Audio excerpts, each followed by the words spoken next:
की पहचान करने वाले दिखाई दे रहे हैं। तो उन्होंने कहा कि ऐसा आप कैसे कह सकते हैं, विद्वानों ने कहा। तो बोले हंसे क्यों आप लोग? तो बोले आप 8 जगह से टेढ़े। तो बोले हाँ, हमारे स्वरूप को देखा क्या, हमारे शरीर को देखा, तो शरीर में क्या है, चाम हड्डी मांस, तो यही चीज देखने वाले आप लोग हो, आप लोग ज्ञानी तो हो नहीं, क्योंकि ज्ञानी स्वरूप देखता है, शरीर नहीं। अब सबके होश उड़ गए कि बालक कोई साधारण नहीं। तो जनक जी से कहा, हाँ जनक बोल, तेरा क्या प्रश्न है? तो उनका ये सत्य कि वो सत्य? बोले ना ये सत्य ना वो सत्य। जब तू जागृत में था अपने को राजा देख रहा था, थोड़ी देर में स्वप्न में गया तो भिखारी देखा, सब कुछ दुखमय लगा, लेकिन जब जगा तो फिर राजा देखा। तो जो कुछ ही क्षण में असत्य हो जाता है वो सत्य कैसे हो सकता है? तो ये सत्य न हो सकता। अष्टावक्र गीता का उपदेश करके जनक जी को परम बोध प्रदान किया महामुनि अष्टावक्र जी ने। तो ये जब हमारे ज्ञान में आ जाता है कि न जय सत्य न पराजय सत्य, न मान सत्य न अपमान सत्य, तो ब्रह्म की जिज्ञासा रखने वाला सम को प्राप्त होता है, समता। उस समता को प्राप्त होकर के वो समदर्शी महात्मा, चाहे गृहस्थ हो चाहे विरक्त हो, वो महात्मा ही है। वो समदर्शी महात्मा सुख दुख के ऊपर विचरता है ब्रह्म में, ना कि मायाकृत द्वंद्वों में। वो द्वंद्वातीत अवस्था को प्राप्त हो जाता है। अब इसके प्राप्त करने के लिए हम गृहस्थ हैं, हमारे द्वारा सारे कर्म हो रहे हैं, परिवार का पोषण करना, अर्थ की प्राप्ति के लिए प्रयत्न करना, लेकिन ये सब माया का नाटक है, ये जानते हुए ये सत्य नहीं है। जैसे एक नाटक में थोड़ी देर के लिए तुम राजा बना दिए जाओ, या थोड़ी देर के लिए तुम कोई कुछ भी रोल दिया जाए, तो आपको पता है ये रोल मैं कर रहा हूं, मैं सत्य में राजा नहीं हूं। ऐसे ही आपको पता मैं आत्मस्वरूप ब्रह्मस्वरूप हूं, मेरा ये कर्तव्य नहीं है। ये जो कर्तव्य हो रहा है मायाकृत है, 3 गुणों के अंतर्गत है, इसलिए वो कर्तव्य करता हुआ भी ज्ञानी अकर्ता रहता है।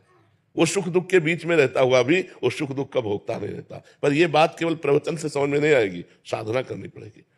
लोक परलोक के समस्त भोगों से वैराग्य, सत असत का विवेक, इंद्रियों का दमन, मन का दमन, तितिक्षा, सहनशील, श्रद्धा, शास्त्र और गुरु के वचनों पर दृढ़ विश्वास, मुमुक्षुता, मैं मुक्त होना चाहता हूं, तब ये ज्ञान टिकता है।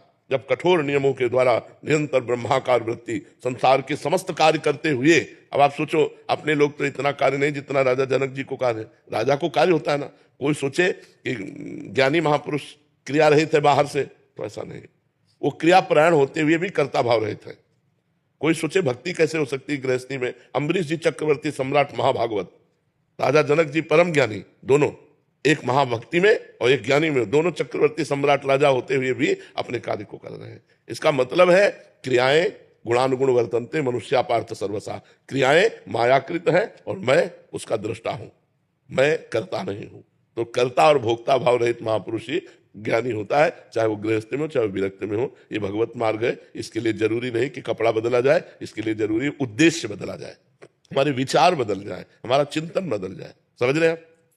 मानसी जी महाराष्ट्र से। राधे राधे। श्री राधे महाराज जी, आपके चरणों में कोटि कोटि प्रणाम। महाराज जी, मेरा प्रश्न है कि जो महापुरुष मुक्ति स्वीकार नहीं करते, उनका कार्य मृत्यु पर्यंत किस प्रकार चलता है? महाराज जी, इनका शायद ऐसा भाव है कि जो गुरुजन होते हैं, मतलब अपना शरीर जब त्याग करते हैं तो उसके बाद वो कैसे, मतलब देखो, मोक्ष भक्तजन ही स्वीकार नहीं करते, सिर्फ भक्तजन नहीं। स्वीकृति की बात नहीं है, तुम्हारा अधिकार होगा तो मोक्ष हो जाएगा, पर मोक्ष भक्तजन स्वीकार नहीं करते। क्यों? उनकी भगवान में आसक्ति होती है। जिसकी कहीं भी आसक्ति नहीं होती, भगवान में भी आसक्ति नहीं होती, उनका मोक्ष होता है। भक्तों की भगवान में आसक्ति होती है। जैसे भरत जी की राम जी के चरणों में आसक्ति है, तो तीर्थराज प्रयाग से कह रहे हैं 4 पदार्थ भरा भंडारू, अर्थ धर्म काम मोक्ष, ये चारों पदार्थ आपके भंडार में भरे। आप राजा हैं, तीर्थ राजा हैं, और मैं आपसे मांग रहा हूं। क्या मांग रहा हूं? अर्थ न धर्म न काम रुचि, गति न चहो निर्वाण, जन्म जन्म रति राम पद, यह वरदान नान। सीता राम चरण रति मोरे, अनुदिन बढ़े अनुग्रह तोरे। हे तीर्थराज प्रयाग, मुझे न अर्थ चाहिए, न धर्म चाहिए, न काम चाहिए, न मोक्ष चाहिए। मेरा बार बार जन्म हो, लेकिन रघुनाथ जी के चरणों में प्रेम हो, सीताराम के चरणों में प्रेम हो। तो जो भगवान का प्रेमी भक्त होता है वो मोक्ष त्यागी होता है। सालोक के सारिष्ट सामीप्य सायुज्य एकत्व, 5 प्रकार के मोक्षों का त्याग करके वो यही चाहता है कि भगवान के चरणों में प्रीति हो, भले नरक जाना पड़े। श्रीमद राधा सुधानिधि में लिखा है, यत्र यत्र मम जन्म कर्म भीर नारके परमे पदे अथवा राधिका रत निकुंज मंडली तत्र तत्र हृदय में विराजताम। मेरा जहां जहां कर्म के अनुसार जाना हो, चाहे नरक जाना हो चाहे परम पद जाना हो, पर हे लाडली जो आप अपनी सहचरियों के साथ, लालजू के साथ हमारे हृदय में स्फुरित होती रहे, बस इतनी जरूरत है।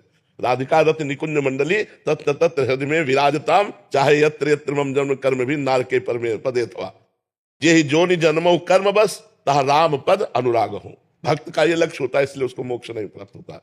और मोक्ष सुख का जो ज्ञानी महापुरुष है वो भी भगवान के प्रेम सुख के लिए ललचाता है। देखो सनक सनंदन सनातन सनत कुमार ज्ञानी महापुरुष है ना, भगवान के दर्शन करने जय विजय ने जब रोक दिया तो साप दिया कि नहीं, कितनी बड़ी उनके अंदर लालसा है भगवान के दर्शन की, कि ऐसे थोड़ा रोक दिया तो ऐसे नहीं हो गया, और उन्होंने साप दे दिया, जाओ 3 जन्म के लिए तुम राक्षस भाव को दैत्य भाव को प्राप्त हो। तो भगवान का रूप ऐसा है, जब जनक जी ने परम ज्ञानी है ना और भगवान राम जी को देखा तो देखते ही उनका ब्रह्मानंद में लगा हुआ मन राम रूप में आसक्त हो गया।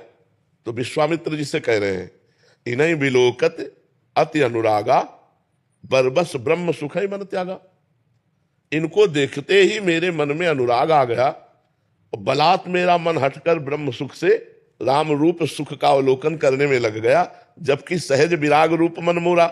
मेरा मन सहज बैरागी, जैसे अपने लोगों का मन सहज भी सही है, ऐसे जनक जी कह रहे सहज विराग रूप मन मोरा, मेरा मन सहज वैरागी और ऐसे चितय रहा है जैसे चकोर चंद्रमा को देखता है। तो क्या ये वही पर ब्रह्म है? तो विश्वामित्र जी इशारे से कहते हैं आपने ठीक जाना। तो राम जी मुस्कुरा देते हैं कि हमारा रहस्य मत खोलिए। तो बोले ये हमारी यज्ञ रक्षा के लिए चक्रवर्ती सम्राट अवधपति महाराज दशरथ के पुत्र ये राम है, ये लक्ष्मण है। तो ब्रह्म सुख से भी सर्वश्रेष्ठ सुख भगवान का प्रेम सुख है। इसीलिए प्रेमी जनों ने मोक्ष का परित्याग किया। न मोक्षास्याकांक्षा भव विभव वांछा पिचन में, न मुझे मोक्ष की आकांक्षा है और न इस संसार के भोगों की आकांक्षा है, वो भक्त होता है। महाराज जी इसमें एक प्रश्न था, मतलब साधक की तरह से पूछ रहा हूँ महाराज जी। महाराज जी जैसे गुरुजन जब शरीर से चले जाते हैं महाराज जी, जैसे हरिवंश महाप्रभु जी हैं महाराज जी, हम उनसे प्रार्थना कर रहे हैं तो वो उसी रूप में हमें, और अगर हम इस दृष्टिकोण से देखें तो महाराज जी वो तो पूरा उनमें मिल गए हैं और वहां चले गए हैं, तो अनुभव कौन कराता है? भगवान। भगवान जैसे हम उड़िया बाबा के दर्शन करना चाहें तो हमारे भगवान उड़िया बाबा का रूप रख करके आएंगे और वैसे ही वार्ता करेंगे, वैसे ही दर्शन देंगे। पूरा अनुभव वैसा ही होगा? पूरा अनुभव, क्योंकि पहले भी उड़िया बाबा भगवान ही थे, अब वो भगवान में लीन हो गए तो भगवान ही वही रूप धारण करेंगे। सब जीव भगवत स्वरूप है, हर जीव भगवत स्वरूप है, वो अपने स्वरूप को भूलकर स्त्री पुरुष माने हुए है। तो जब हम किसी भी रूप की आकांक्षा करते, किसी भी रूप की आकांक्षा करें, जाकी रही भावना जैसी प्रभु मूर्ति देखी तिन तैसी, हम जैसी भावना करेंगे भगवान वही रूप रख कर हमें साक्षात्कार करा देंगे। तो ऐसा है कि महात्मा अगर उन्होंने देह भी छोड़ दिया तो भी उनका कार्य वैसे ही जैसे पहले देहधारित थे, जो कार्य वो करते थे वही चालू रहता है क्या? हाँ, भगवान के निज धाम में जाकर के उनको सेवा मिलती है। जिस भाव की सेवा करते हैं, जैसे मान लो दास्य भाव में रहे तो दास्य भाव की सेवा मिलेगी, सख्य भाव रहे तो सख्य भाव की सेवा मिलेगी, वात्सल्य भाव में रहे तो वात्सल्य भाव की सेवा मिलेगी, सहचरी भाव, गोपी भाव, जिस भाव की उनके अंदर प्रधानता रही है वही भाव में उनको वहां जाकर के सेवा मिलेगी। और जिस धाम के इष्ट के आसक्ति में रहे उसी धाम में जाएंगे। जैसे राम रूप में आ सकते तो साकेत धाम जाएंगे, भगवान श्री गोपी वल्लभ के रूप में आ सकते हैं तो गोलोक धाम जाएंगे, राधा वल्लभ के रूप में आ सकते हैं तो निकुंज धाम जाएंगे, शिव रूप में आ सकते हैं तो कैलाश धाम जाएंगे। ये सब भगवान के दिव्य धामों में जाकर अपने अपने आराध्य देव को जिस भाव से लाल लड़ाते थे वही सेवा उनको मिल जाती है। पर वो शरीर चिदानंद में होता है, वो मरने जीने वाला, खाने पीने वाला, सोने जागने वाला, घटने बढ़ने वाला नहीं होता। अपरिवर्तनशील जैसे सच्चिदानंद भगवान का दे, ऐसे वो भाव दे में सच्चिदानंद दे से सच्चिदानंद भगवान की सच्चिदानंद में भावों के द्वारा सेवा करते रहते हैं। करण जी बठिंडा पंजाब से। राधे राधे। राधे राधे महाराज जी। महाराज जी जीवन का रहस्य क्या है? भगवत प्राप्ति। भगवत प्राप्ति का स्वरूप है हमारा स्त्री पुरुष भाव मिट जाए, देह भाव मिट जाए और हम जो हैं वो अनुभव हो जाए। आप कै साल के होंगे? 43 साल में 3 सेकंड भी अपने से मिले हो कभी? ईमानदारी से बताओ। यही भूल मिटानी है, यही जीवन का रहस्य है कि 43 साल से इस शरीर में रह रहे हो और 3 सेकंड के लिए भी कभी अपने से बात नहीं की, अपने से नहीं मिले, अपने स्वरूप की तरफ नहीं झांका। यही भूल मिटाने के लिए मनुष्य शरीर मिला है। तुम देह नहीं हो, तुम देहधारी नहीं हो, तुम अव्यक्त चैतन्य घन परमात्मा स्वरूप हो। लेकिन क्या है तुम्हें बोध है?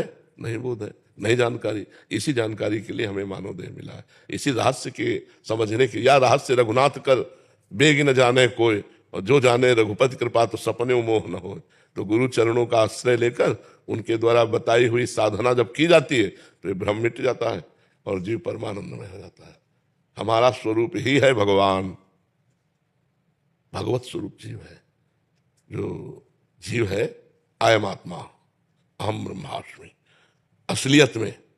पर हम लोग नकली में फंस गए, अपने स्वरूप को भूलकर स्वाप्निक देह, स्वाप्निक प्रपंच, स्वाप्निक माया सुख, स्वाप्निक उन्नति अवनति, इसी में पूरा जीवन लग गया। फिर जब मर गए सब फिर छूटा, फिर नई योनि प्राप्त हुई। तो मनुष्य योनि मिली है अपने स्वरूप का बोध प्राप्त करने के लिए, भगवत तत्व का ज्ञान प्राप्त करने के लिए, भगवत प्रेम प्राप्त करने के लिए। इसके लिए लग जाओ तो जीवन सार्थक हो जाए। साधन धाम